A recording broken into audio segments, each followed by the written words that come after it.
Mm. There we go. Mm. And welcome to Salem Neighborhood Crier. And if you'd like to join our chat, you can go to our website, salemmediacrier.org. And we have today our co-host Cindy Barker, and our producer for the show today is Chaz Redman. Chaz. Good evening. I have with me right now Thomas Whittemore, who's with the Department of Neighborhoods, and Ben Noble is in his office down in City Hall. Ben is the director of the Office of Budget. And this evening, we're going to talk a little bit about how the city is operated using your tax dollars, where they come from, how you can get involved in telling the city a little bit about what you might want them to do with that. And then further, once we learn about the budget, how you as a citizen can get engaged and get some of the city funds for projects in your neighborhood having to do with safety and other enhancements. But first, I would like my guests to introduce themselves. Thomas first, he'll be talking second, and then Ben. So Thomas, a little bit about yourself. I'm Thomas Whittemore again, with a neighborhood district coordinator with the Department of Neighborhoods. You may have heard in a previous podcast that there are 9 of us in the city. I'm based in the North region. There are 3 of us in the North region, and 3 in the Central, and 3 in the South. And I am presently working in the neighborhoods of staffing the Ballard District Council and the Northwest District Council. Previously, I've worked in, well, now this is my 5th district that I've worked in as an acting or permanent neighborhood district coordinator. Been with the Department of Neighborhood since 2001. I have had different jobs in that department with the neighborhood planning, with the neighborhood matching fund, and with a program called Involving All Neighbors, working with civic engagement for people with disabilities. Prior to that, I was a chair of the Ballard District Council and part of a community council prior to my entering as a staff member of the Department of Neighborhoods. Thank you, Thomas. Ben, a little bit about yourself. Sure. I'm currently the director of the City Budget Office, appointed in January, so new to this role. Been with the city going on 14 years. Spent the majority of those in City Hall, physically downstairs on the 2nd floor with the City Council, with their central staff, so doing policy work for the council. Some of that policy work included supporting the council through their annual budget process. So the shift over to this side was sort of natural, I suppose. And currently working through the initial stages of the budget process as we prepare a budget for the 2015-2016 biennium. We do a biennial budget every other year, and it is the other year, if you will, or maybe it's the every year, depending how you count. Very good. So you're going to actually walk us through a little bit about that process. It started back in March, right? That's right. So yeah, I'm going to walk you through the process and then talk just a little bit about the budget in its broadest strokes, just how much money the city has and what we tend to spend it on, so where it comes from and where it goes. But in terms of the process itself, if you go to that first, or the next slide, starting in, actually there's the overview, and then we'll go one more slide. So starting early this year, we in April, worked with the folks in the city's forecasting department to develop a revenue forecast for the city for the biennium for 2015 and 2016. So get a sense of what the resources we would have to use in the budget. Based on that, gave some direction to the departments to develop a set of budget proposals. And I'll talk more about the direction that we gave them and what we saw in that revenue forecast. But we gave them direction. They recently, just a few weeks ago, submitted their initial proposals. We, the budget office, are reviewing those now, and we'll be consulting with the mayor about those proposals, and then just the initial review, and then work with the mayor over the summer, as indicated here, into July and into August, reviewing all those proposals, balancing them against the resources that we have available. And then in late September, delivering a proposed biennial budget to the City Council. They then take it up, and through October and November, essentially, they work through that proposal. I will spend a fair amount of time down there describing to them what's in the proposed budget, and they will consider making some changes to that. And then they'll adopt the budget in late November. The mayor will sign it shortly thereafter, and we start up January again. To give you a sense of the city's finances just overall, the overall budget that the council will ultimately approve and the mayor will sign will be roughly $4.5 billion. Biggest chunk of that are really the city's two utilities. You see them here in the kind of lighter brown, depending on what color your screen shows. Seattle Public Utilities and Seattle City Light are each about $1 billion operation. They collect their own money in the rates, and they spend that money separate from the rest of the city functions. So think of them as essentially public corporations, separate from the rest of the city budget. Then there's a big investments in transportation as well, and in public safety. Those are the two other biggest components of the city budget.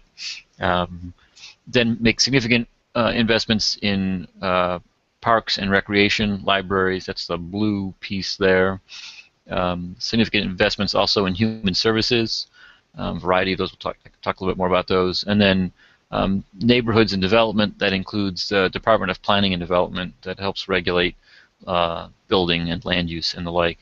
And then a variety of other services, from financial oversight to dog catching. So, but the part of the budget that folks had the most interest in, because it's the most flexible, it's really where the choices get made, are around the general fund. So these are the taxes that come into the city that can be used for any purpose at all. As I described before, the utility revenues, the actual rate revenues, those can only be spent to support the utility functions. That's a creature of state law. But these taxes that are outlined here, and I'll take a second, can be used really for any purpose. And I'll show you then what the purposes they are actually used for. Biggest chunk of our revenues are property taxes at over $250 million. Then three roughly equal pieces: the sales tax. The city gets essentially 1% of the 9.5% sales tax. B&O taxes, those are business and occupation taxes. That's a tax on business gross revenues.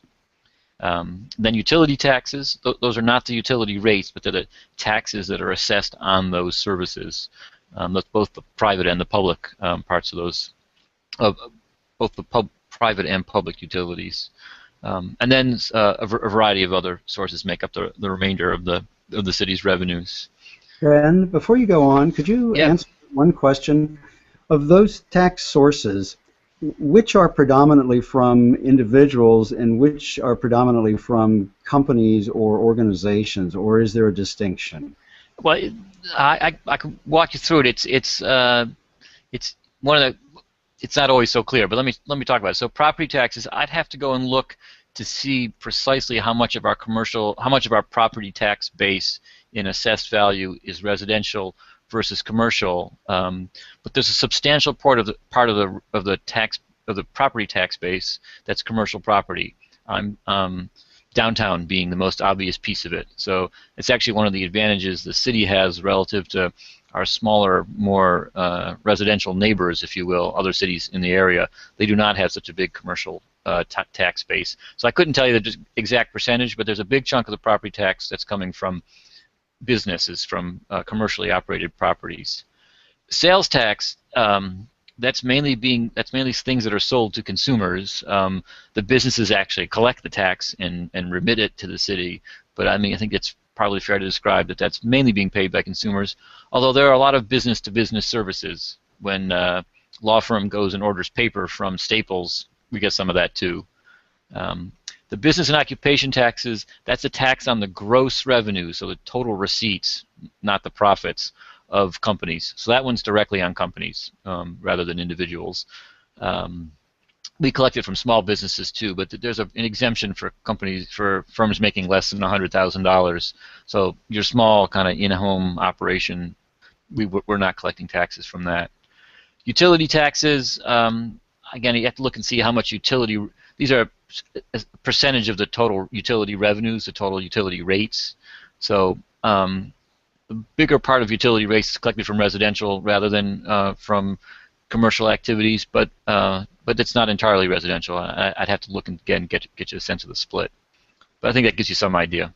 Right, that's useful because most citizens and residents probably don't think that each side pays its fair share. It sounds like there's a fair amount being paid by business and a fair amount being paid by the residents and renters and what have you. Yep, I think that's true. And I think there's one more slide, and maybe there's not.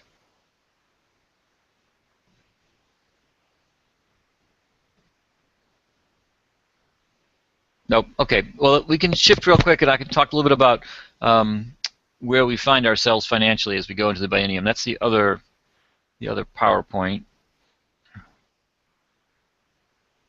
So Seattle has come out of a slump. There are still those that are not doing that well. So where do we stand generally with respect to the recent reception? So we are, if you just we have come out of the recession. We're seeing growth in our revenues. If you flip forward a couple here, yeah, that's a great one. Why don't you hold there for a sec? That shows the U.S. growth. So that shows you what the U.S. economy has done. In a second, we'll be able to contrast that with the city. So you can see there, these are growth rates of U.S. gross domestic product. So the largest measure of the economy. And again, these are growth rates. So when they go negative, we're in a recession. You can see 2008 and then bam, 2009 was a very steep recession. What we've had since then is growth. So they're all positive bars to the right of 2009. But what you see is relatively modest growth, less than 3% on the whole.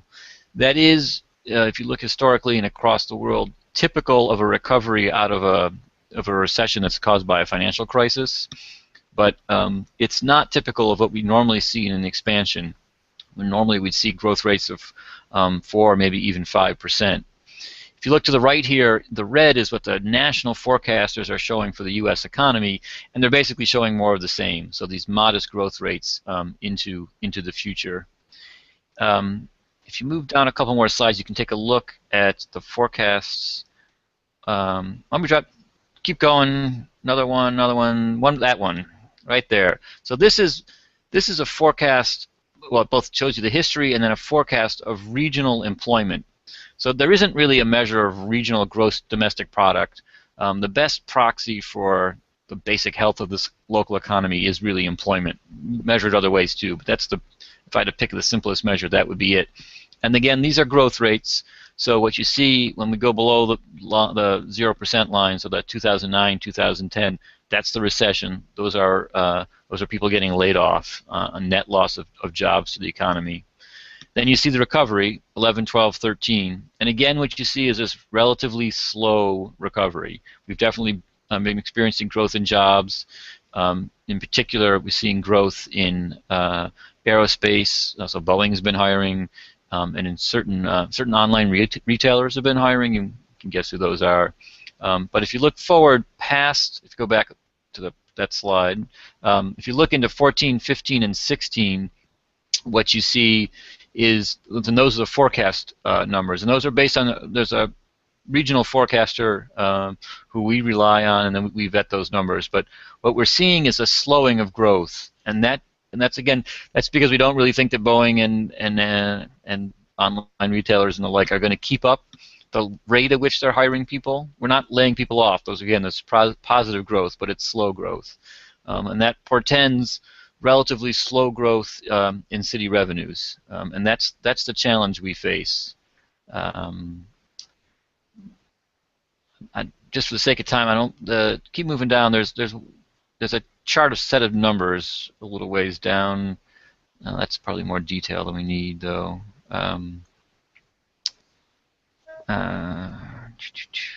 Keep going. Yeah, go back up to that last table of number, right there. So that's a whole lot of numbers, and it's probably hard to read, but let me just take a minute, because this really tells the story of where we are as we head into building our budget. So these show you numbers for 2013 are actual. So we've closed out 2013. That closeout actually doesn't happen until about March because of the accounting. We have projections for 2014 because we still don't know exactly what revenues we'll take in, and then we have the new forecast for 15 and 16. I'll just walk you through 13 and you get a sense of this. We started 2013 with about $56 million. This is all general funds. That's that $1 billion of flexible money I was talking about earlier. We started with about 56 million. We took in revenues of 970 million, and then we spent 984. So we actually spent a little bit more than we took in, about $14 million. But that was fine. We started with this balance of 56. We ended with a nice, healthy balance of 42. So that's all good. Looking at 14, so looking at this year, he started with 42 million. The approved budget is based on an assumption of getting a billion and rounding up $1.4 billion. So there's a transfer of, from that automatically that goes into our rainy day fund, which we've just about maxed out. So then we got, and then we are also, the expenditures that are in the budget are for $1.03 billion. So again, the big point there is that we're taking in $1.3 billion, but we're spending $1.03 billion. Again, that's all fine because we had this balance of 42 million, so we'll finish the year in the black. The problem comes if you look at 15 and 16. What we do is we try to build a budget. Is we have the revenue forecasts for those 2 years, and they respectively show $1.027 billion and $1.068 billion. If you do the math, that's about 3% growth in each of those 2 years, just a touch more. Again, that's what I was saying about these relatively slow growth that we're seeing is reflected here.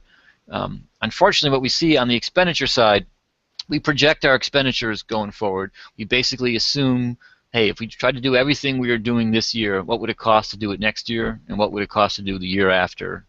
And what we come up with is $1.059 billion for 2015 and $1.094 billion for 2016. And basically what's happening there is our expenditures are growing by roughly that same 3%. The problem is that that leaves us with our expenditures ahead of our revenues. So right now, if all we did was to duplicate what we did for 2015, if we duplicate what we're doing this year, we'd actually finish in the red by roughly 23 million. And if it happened again in 16, we'd finish in the red in cumulative for 15 and 16 by just about 49 million. Now we're not going to do that because we're not going to. We won't in the end run a deficit because we can't. But we are going to have to figure out how to bring down some expenditures or to generate some more revenues. And what you see is that we're precarious here. We're not in a deep deficit projection, but we're not projecting to be in the black either. So when we gave the departments directions a couple months ago and said, hey, we're looking for your budget proposals, what we said is, hey, we're looking for your budget proposals, but we don't really have any new money to offer you. So there are a few things that we will try to fund. I'm hopeful of being able to identify some one-time revenues to close some of this gap and potentially for the revenue forecast to improve, but really not a whole lot here in terms of available resource. So we asked them to bring, if they were bringing in ideas for new expenditures, to also bring us ideas for spending reductions to offset those. And that's what we're working through right now, and we'll be working with the mayor to come to terms with. So that kind of gives you a sense, and I wish I was telling a more rosy story. For what it's worth, I'm living it. Well, we all are, but that's where that's where things stand. That's very informative and useful. Thank you very much, Ben. I have a follow-up question. With the expected losses, or maybe not losses, the slow rate of growth in funding in the future, is there any possibility that enhanced development downtown or ticket sales at arenas or things like that would change? Are there opportunities, let's say if the economy turns around slightly, is that amplified through sales tax in such a way that the city would be better off? Yes. No. I mean, if the economy grows faster than we project, I mean, we have the taxation through the sales tax and through the B&O tax. Those are pretty broad-based taxes. So, for instance, here's another specific example. If tourism in the area is better this summer than we were projecting, and we don't do a specific forecast of tourism per se, but if we get a whole lot more tourist activity this summer than we had last summer, we'll collect more tax revenue on sales tax. We'll collect more from B&O because businesses will be taking in more revenues. So there is a possibility for that. I'm certainly personally hopeful for that. I do think there's more upside in our revenue forecast and downside risk. So I think there is a chance for that. But and we monitor. We get sales tax revenues. We get them with a 3-month lag. So I'm looking at, it's May, I'm looking at March and or even February numbers. But we get them on a monthly basis. So we're able to see with a delay on a regular basis how things are coming, and to get a sense of that. Hey Ben, I have a question for you. Fire away. One of the things, during the down years, some of our departments, and I'm going to put my community engagement hat on, like Department of Neighborhoods, they were really cut to the bone. We preserved a lot of our critical services, but Department of Neighborhoods and the community programs got cut. And what I think I just heard you say is there hasn't been a lot of restoration of funding to Department of Neighborhoods, and given that spending is equal revenues, it's not going to happen now either, which we've all been looking at the resurrection of the economy to get us to put some fat back in that budget. No, you have that exactly right, and I was looking and hoping for the same, and it's at the moment it's not what we're seeing. That there are cost pressures on the city, so that we're not, that 3% growth in revenues is basically matching our 3% growth in expenditures, and there are cost pressures beyond. The Department of Justice pushing on the Seattle Police Department as an example, where it's inevitable that there will be increased expenditures there. There's some internal things, the city's retirement fund and the like. So no, I don't. I'm trying to be transparent and direct. I do not see that in the near term. That's again if things start to grow more robustly again, those are the kinds of things that I know the mayor and I suspect the city council would have interest in as well. Thank you.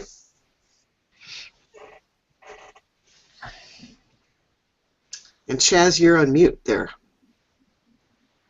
That's very interesting, Ben, and that sort of leads me to my next request of you, and thank you so much for doing this. And that is, what is the capital improvement program, and how, for instance, does the budget play into that, and what kinds of things are within the capital improvement program, and what happens, how do they get funded, and how do they get checked off the list? Yeah, no, so that's a great question. So the capital improvement program, which I'm going to not be able to help myself and quickly call the CIP, Capital Improvement Program. It's a 6-year planning document, and you're looking at it right now. So it includes projections of spending over that 6 years on capital projects, so on physical construction, new bridges, repairs of existing bridges, repairs of existing community centers, all those kinds of things. For the utilities, it's building new sewer connections and all that kind of stuff. The way it works is, again, it's a 6-year plan. The first year in it, so the CIP is, we develop a 6-year plan every year, and the first year of it are actually expenditures that are budgeted and are appropriated with the budget. So that's actually, it reflects the amount of money that the departments legally have to spend on those projects for year one. We do it on a 6-year basis because it's a capital program like that. You want to be able to look out and see how it's all going to fit together, because you're not going to just repeat the same things each and every year, which tends to be the case on the operating side. So as we're going through the budget right now, I actually, somewhere in my office behind me, I have a binder which includes some of the initial capital requests from the departments. There are, in terms of funding, and there's a great there's a table that talks about funding sources. There are a variety of different funds. We use the phrase "colors of money" that we use to support the capital program. On the utilities side, they're using their rates. So they take in that rate money. They borrow sometimes from the bond markets in order to take on big capital pieces. But they're separate in terms of overall funding. We have certain dedicated sources, so something called the real estate excise tax, which is, there it is, that's a tax on real estate transactions. By state law, that's directed to capital purposes. We tend to use it for major maintenance projects, so not necessarily new things, but repairing old things, if you will. Then for transportation, there are a variety of, and this is shown here, we get funding from the feds, some from the county, not so much, but some. and then some private funding as well, but principally the state and the Fed on the transportation side in terms of resources. And then we do also borrow money specifically to support capital projects. We don't do a lot of that necessarily, but right now there's a very big project underway, the seawall project. That's actually being financed by voter-approved voter-approved bonds and a property tax to pay them off. In terms of influencing that, they're actually, the overall city expenditure on capital programs, the opportunity to provide input just as you would on any city budget item. But there are also a number of specific programs that target smaller neighborhood interests as well, and I'm actually not the expert on those, but you got someone here who could tell you more about them. I appreciate that. So just one final question perhaps on capital improvement, CIP, if you will. If the city were to look at a systemic process of infill for such things as sidewalks perhaps in the north end or drainage systems in the south end or some other project of a scale that was truly multi-year, is the CIP the right place for that to appear? It is. I mean, there is, for instance, in SDOT's capital improvement program. I'm not going to have the exact language. There is probably a program that is sidewalk improvements, or and it shows some modest level of funding, which, when I say modest, it may well be several $1 million. Given the context of what sidewalks cost, that effectively is a modest allocation. That's generally how we have our programs for projects like that. They then drill down and allocate those monies to individual pieces of sidewalk, and they're you guys walking through some examples of those. To take on something of the scale of north end sidewalks would be something that we're not going to have the resources in a 6-year CIP to lay out. You'd be looking at a longer term plan or trying to find some new revenue sources to take on. So I thank you so much, and good luck with the budget. Cindy, do you have any further questions? Or maybe Thomas? No, but I do want to remind people that that was a lot of data, but it's really important that you understand how the revenues and the expenditures happen, because there's a public engagement part to this where you can weigh in on what's important to you and give guidance to the council during their budget process. So this will be available for people to go back and look at those numbers, and as we get into the fall, which is when the cycle works, that's when citizens should really figure out how to get their input to their city council members. And let me just add that the City Council actually did a series of budget, sort of what we might call road shows around the city, focused on particular issues of transportation and different departments. And that was an opportunity, and I assume it's every budget cycle this will be duplicated. And there were a great opportunity for folks to come into a meeting and actually sit down with City Council members and discuss the budget for that particular department. And it was there. Maybe not been huge crowds attending, but I think it's one of those things where folks, if they realize there's an opportunity to do one-on-one discussions with council members on the budget, it really is a rare opportunity, and one that one should look for in future years. Thank you. So now we're going to actually take the little bit that we learned about budget and apply it to how perhaps ordinary folks in Seattle can use it. So Thomas Whittemore works with the Department of Neighborhoods for the citizens of Seattle and the residents and the renters and the cyclists and the pedestrians and what have you. So if I were someone and I was concerned about, let's say, traffic safety on my street, I'm sure that there's a way that I could influence that, the outcome. How would I go about doing that if I had an inordinate number of speeding through a neighborhood which had a lot of children? How would I start the process to get that corrected? So I think there are several ways to go about it, and one is that clearly you need to, basically one of the fundamental elements is organizing and talking to your neighbors about the issues. If you're a lone voice, it always helps to have others who have similar sympathy, shall we say.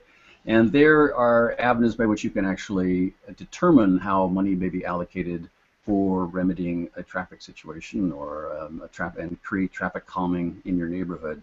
It doesn't necessarily mean you have to resort to funding, though there is apparently a fairly stable amount of money in what we call the Neighborhood Park and Street Fund. And that is about $1.2 million, which is allocated each year and generally comes to around $90,000 per district. And as you may recall from a previous podcast, there are 13 districts in the city, and so each district then gets to discuss and evaluate the proposals that come from anyone around the city who has an issue in the neighborhood and they're concerned about speeding or traffic calming, safety of their children walking to school. So funding is available, and the cycle happens every year, and we can get into that in a moment. But I first also wanted to discuss the idea of you don't necessarily have to find funding to try to calm traffic in your neighborhood. And there is a wonderful book which we had workshops on this in the past, but it was called Mental Speed Bumps, and it is by a gentleman, David Enright, and he came to the city, and a lot of people would, who is this gentleman? He looks like he's a magician. He's wearing a colorful outfit, and his point was simply that there are ways to slow traffic in your neighborhood that don't necessarily demand funding. And he was very creative, and one of the imaginative ways he said was, do you come out? The problem is people have tended to recede into their houses and their backyards. And the way to basically take ownership of the streets is to move out into your front yards, move out from your front yards to your parking strips, move from your parking strips to the sidewalks and in the streets. And to do that, you can do very creative things. And one of those, a couple of examples. One was to have dinner in your parking strip. Set up a table, a couple chairs, and get together. Another is to put art pieces up, creative children's art in your parking strips or on your property.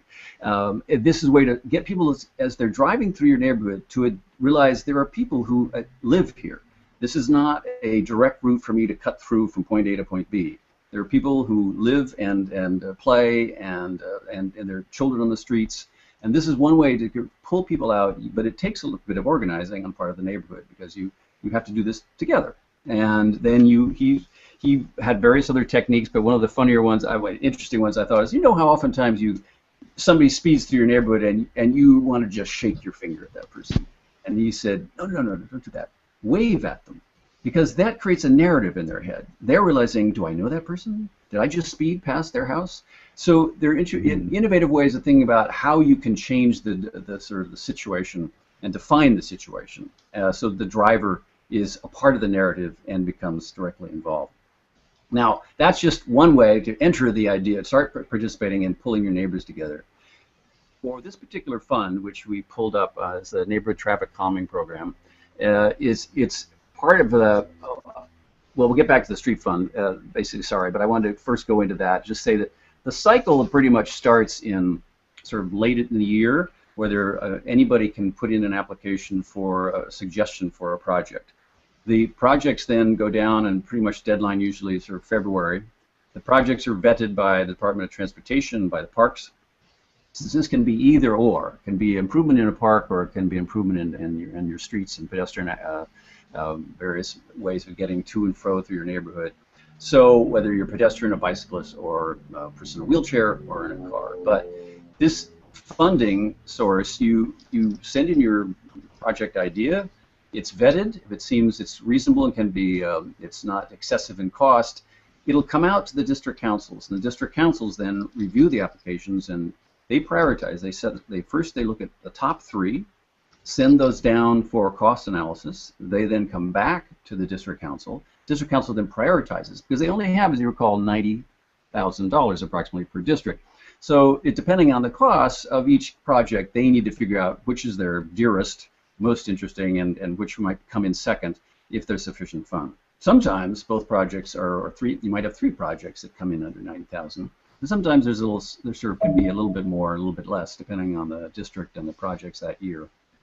So that vetting takes place, and we're in the midst of that right now. The district councils will be reviewing their top 3 projects this month and submitting their prioritized list by July, and then the projects will be implemented and over not till next year.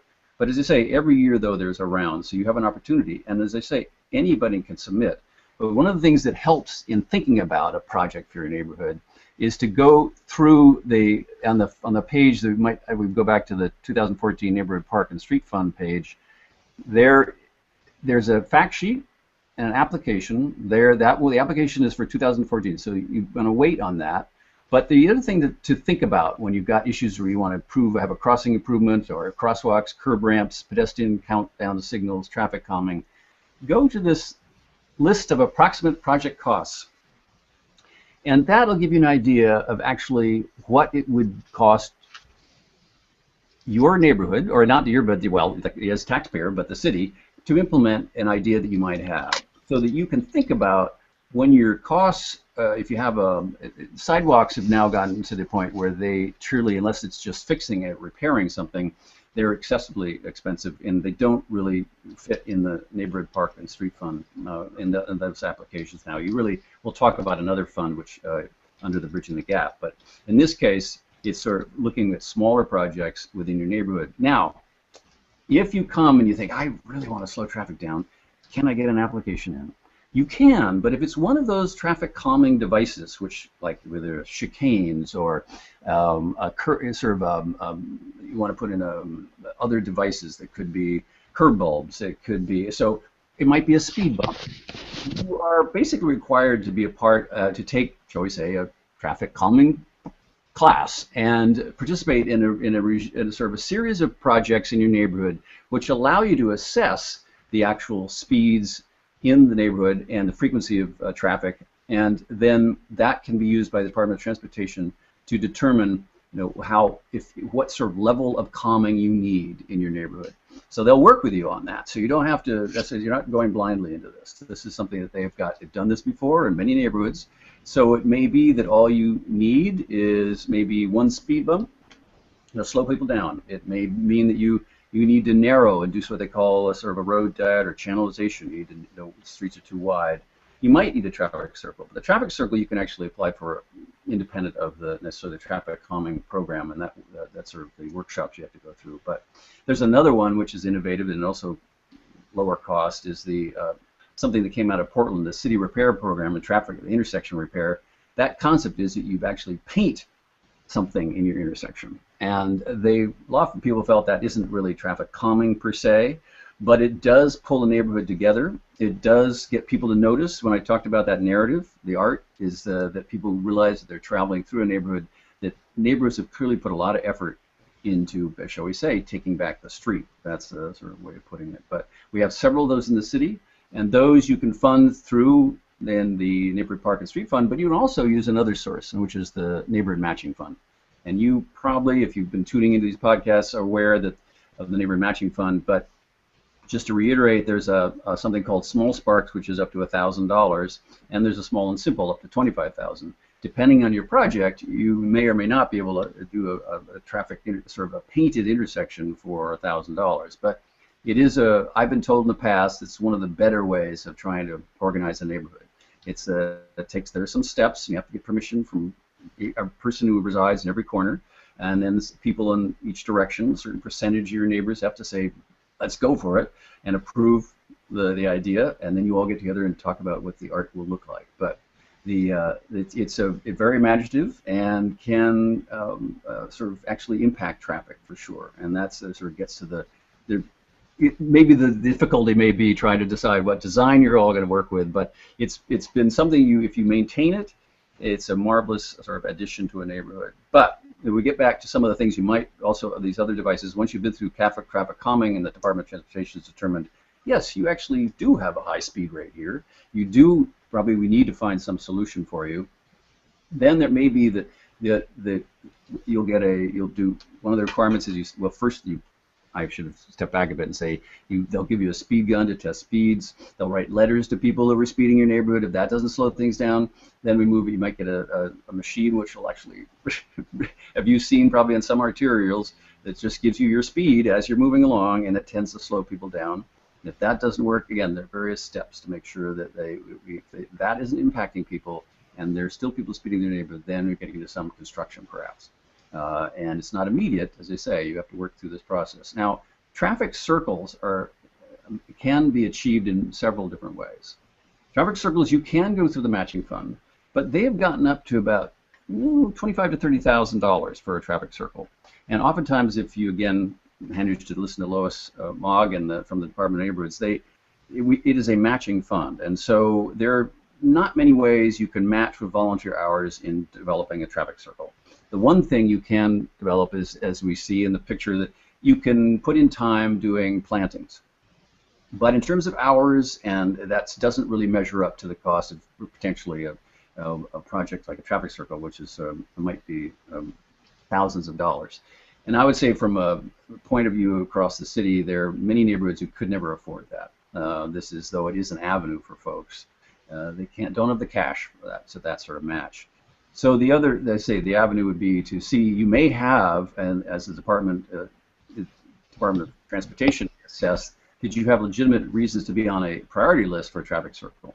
But you need to show that you've had at least 2 accidents in over 3 years, and reported accidents. So this is why, when people are thinking about the dangers in the neighborhood, I often say you need to record these incidents and hope that people who have accidents, if you know people in the neighborhood, that they report them. Because this gets you into an assessment, or the SDOT, Department of Transportation, excuse me, will do, and look at the frequency of the traffic, frequency of the speeds, and the rate and the number of accidents you've had. And that'll push you up the list for getting one developed and put in done by the Department of Transportation. When you will not have to put in sort of your labor unless you care to put you want to put plantings. And if the Department of Transportation is going to construct a traffic circle, you can get the plants, but you have to, again, organize. You have to organize and be assured, the department and the city, that you will maintain the plantings. And initially, there's a lot of enthusiasm for projects, and the question is, can you over time maintain those projects? And so if you can't, or assure the Department of Transportation that you can maintain a planting strip, or not a planting strip, but a traffic circle of plantings, they will asphalt it over. So it may not be as becoming or as attractive. Recently, I understand that some folks you may be aware of the term Greenways, but they're alternative routes for bicycles and pedestrians to move through the city, parallel usually to arterials, to move through neighborhoods and move between business districts. And again, we've learned a lot from Portland, and they're just starting in the city. We have several now that are in place, and on those greenways, if you're on a greenway, the traffic circles, some folks feel, are obstructing the view of bicyclists, and so they're not enthusiastically endorsing new traffic circles. But if there's a greenway and you happen to be on one potential greenway that's prioritized by the city, there will be stop signs that stop traffic from crossing the greenway. So the prioritization is for the bicyclists and the pedestrians going along the greenway. So you have the stop signs there. You also have speed bumps are put in. They generally prefer, as we all know, as you probably all experienced, a street that has parking on both sides tends to oftentimes slow people down because it gets to be quite narrow. So it's an advantage in a way on the greenway to have some of that parking on both sides, so that it turns into a one-way street. And I now bicycle to work. I didn't have the opportunity before, and have found that many times the cars are quite good about slowing down and waiting for bicyclists to pass. So it's safe for families, safe for commuters, and it's also another way you can get involved in calming. But you need to probably then, again, I hate to overuse the term, but organize and try to find out what's going on with Seattle Greenways, find out what routes might have been prioritized by the department in the city and the Department of Transportation, and maybe work to expedite the implementation of those facilities and those greenways. I mean, they're trying to implement them in an equitable fashion, not just the loudest voices. So though the loudest voices really got this movement going, perhaps you might say, but they're great mapping now of the potential greenways. But I think the city is looking at how can we implement this across the city in a certain fashion over the next few years and create quite a grid for folks to feel safe that they can move through the city on a bicycle, or they can move in a motorized wheelchair, or they can walk with their children to school and take advantage of these quieter streets and move between business districts also.